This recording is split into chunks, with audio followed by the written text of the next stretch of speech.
L'eau se porte sur la tête ou à la force des bras dans ce quartier de l'abattoir. Racha, mère de 2 enfants, et ses voisines sont contraintes depuis le 7 juillet d'aller chercher l'eau au puits de la mosquée du quartier à des centaines de mètres de chez eux. Leur quartier est mal raccordé au réseau public d'eau. J'ai contacté la SMAE.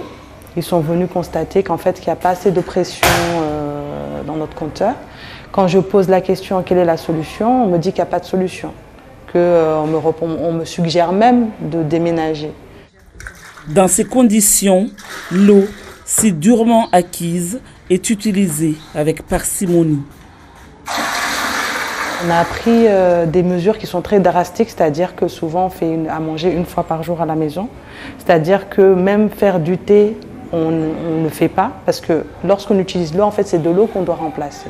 S'il va à la main, on récupère l'eau de la lessive si je ne suis pas trop fatiguée pour chasser l'eau. En fait, on récupère l'eau à chaque fois utilisée pour chasser au moins, pour mettre la serpillière. Salwa, la voisine de Racha, effectue 5 à 6 allers-retours avec sa brouette pour leurs besoins quotidiens. Pour les enfants, on a 2 petits-enfants. J'ai un enfant de 1 an, donc et aussi des enfants de 7 à 10 ans.